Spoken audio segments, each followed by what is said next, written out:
ही सिंध जे अज़ीम ऐं शाइरनि जे सरताज हज़रत शाह अब्दुल लतीफ़ भिटाई रहमतुल्लाह अलैह जे तड़ ॾाॾे ऐं सिंध जे अवाइली शाइर ऐं अज़ीम साबरीन ओलिया हज़रत शाह अब्दुल करीम बुल्ली वारे जी दरगाह आहे। ताज़ियनि पियल बरसातनि खां पोइ दरगाह शाह अब्दुल करीम खे हंधा हंधा ॾार पइजी विया आहिनि। दरगाह जी छित ऐं दीवारनि मां चौका किरण बि मामूल बणियल आहे, जंहिं सबबु केतिरा ई ज़ाइरीन ज़ख़्मी बि थी चुका आहिनि। जॾहिं त हाणोकियुनि बरसातनि सबबु 400 साल अॻु हज़रत शाह अब्दुल करीम पारां पंहिंजनि हथनि सां ठाहिरायल क़दीमी मस्जिद पिणु ढही पट थी वई आहे। हज़रत शाह अब्दुल करीम मटियारी जे सादात ख़ानदान मां सन 944 हिजरी में सैयद लिल्ला शाह जे घर में जनम वरितो।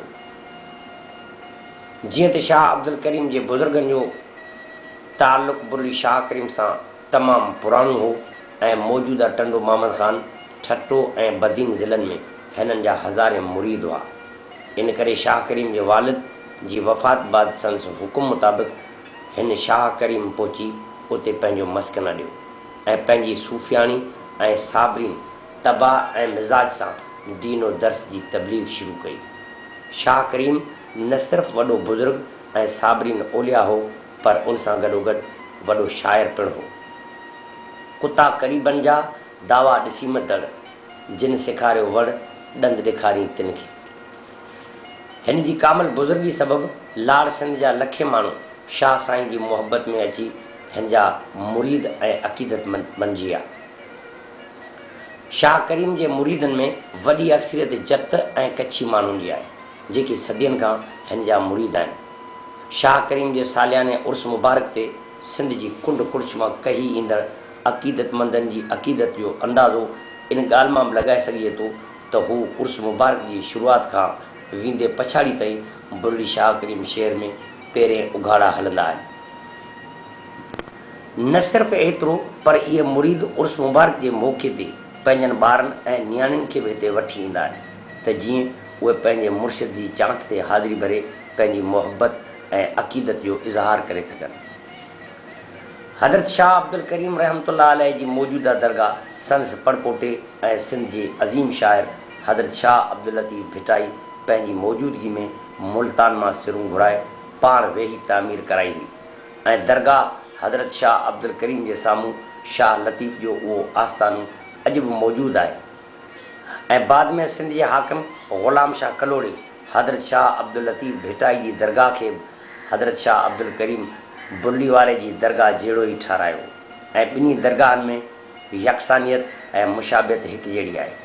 ॿिन्ही बुज़ुर्गनि जे उर्स जूं रिवायतूं समा ऐं रीतूं साॻियूं आहिनि। ॿिन्ही दरगाहनि जा उर्स बि उन वक़्तु शुरू थींदा आहिनि जॾहिं ॿिन्ही दरगाहनि जा गादी नशीन उन में शिरकत कनि ऐं दरगाह बुल्ली शाह करीम जो गादी नशीन ॿिन्ही दरगाहनि जो पागारो सॼो ईंदो आहे। जेसि ताईं उहो लतीफ़ ऐं करीम जे उर्स में शरीक न थींदो आहे, तेसि ताईं ॿिन्ही दरगाहनि ते उर्स मुबारक जूं रस्मूं न शुरू थींदियूं आहिनि ऐं न ई ख़तमु थींदियूं आहिनि।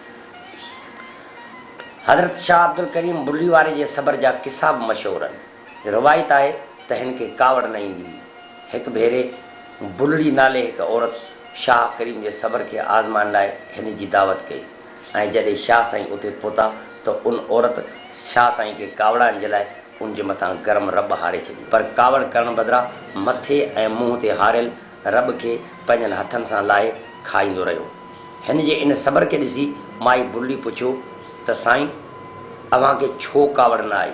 उन ते शाह साईं वराणियो त मूं सम्झो त शायदि मूंखां का ग़लती थी आहे, इन करे मूंखे कावड़ न आई। जंहिं ते माई बुल्ली शाह करीम खां माफ़ी वठी उन जी मुरीद थी वई।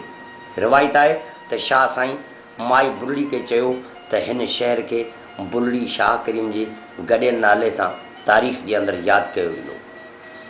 सिंध जे हिन अज़ीम बुज़ुर्ग जे सालियाने उर्स मुबारक में बाक़ी चंद ॾींहं वञी रहिया आहिनि, पर औकाफ़ खाते पारां हिन जी मरमत जो को बि बंदोबस्तु न कयो आहे, जंहिं करे अक़ीदतमंदनि, मुरीदनि ऐं ज़ाइरीन जे अंदरि तमामु घणो ताव पखिड़ियल आहे त ज़बून हाल दरगाह जी मरमत छो नथी कराई वञे, जॾहिं त माहवार लखें रुपया आमदनी हासिल करण जे बावजूदु औकाफ़ खातो इन सिलसिले में मुकमल ख़ामोश आहे। दरगाह जी ज़बून हाली खे ॾिसी इम्कान ॾेखारियो पियो वञे त इहा कंहिं बि वक़्तु किरी सघे थी।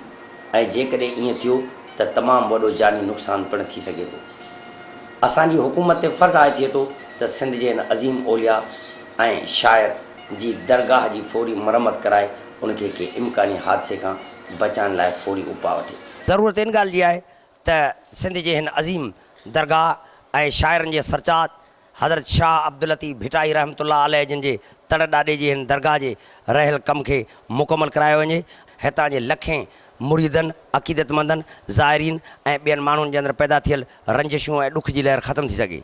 कैमरामैन ख़ादिम हुसैन कोरेज सां गॾु अब्दुल रशीद सुमरो, सिंध TV न्यूज़, दरगाह बुरुड़ी शाह करीम।